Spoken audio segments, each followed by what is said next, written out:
Hey crafty friends, this is Jenny from crafttestdummies.com, and today I have a quick inspirational video for you. This is about using your leftovers, because you know when you're crafting, making a scrapbook page or a project, home decor, you end up with lots of little leftover pieces, and I like to turn them into cards.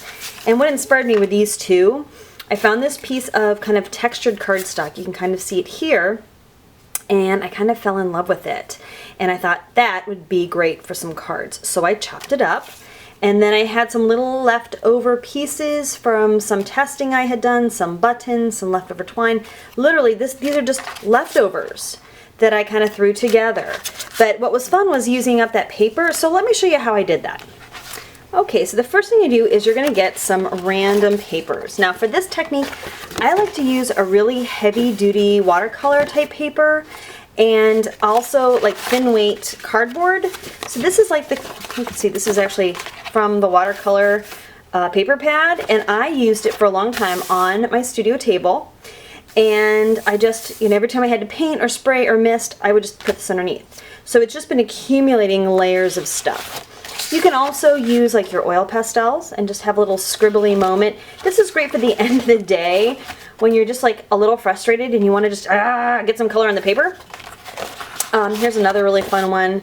Again, just kind of playing with shapes and colors and whatnot.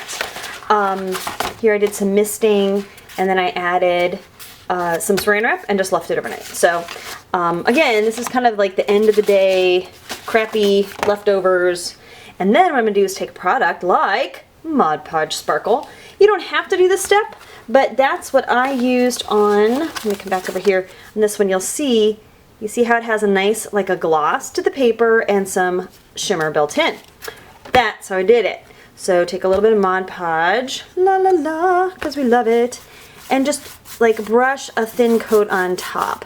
So because I worked mostly, especially with this one, with acrylics, it's not going to bleed. Now you might have to kind of test it, whether or not it may or may not bleed on the other things you've done. So what you do then is just kind of do that light coat. You see how it's just barely shiny?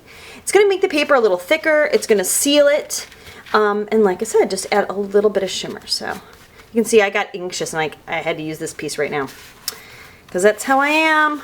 It's like, oh, that's just the right color. I need that texture. So, oh, and look, I just decoupaged a little bit of thread in there. Yay, even more texture. All right, so let's try this one because I'm pretty sure this is watercolor. So let's just see how this works.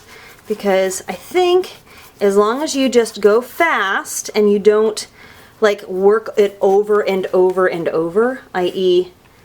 don't throw in a bunch of brush strokes. Sorry about that. As long as you don't put in too many brush strokes and keep working it back and forth, it shouldn't bleed too much. So quickly, I went over that, and now what I'll do is I'll just set this aside. It'll curl up a little bit because right now it's wet, but then it will dry flat. So then also I like to use Xyron adhesive for this, for creating the cards, because it gives you edge-to-edge adhesive, and if there is any leftover wrinkling, that will actually help it flatten back out. So just one more quick look at the little cards I made. These are going to some of the people who bought some of my things that I was listing on eBay. They're gonna get a little handmade card. It's your day. So anyways, that's my idea. Take your leftover papers and inks and make leftover cards with them, because actually they're really quite lovely and very artistic and painterly. So if you have any questions, please leave them in the comment section. Give the video a thumbs up if you found it helpful, and we would love it if you subscribe to our channel. Thank you so much for watching, and have a crafty day.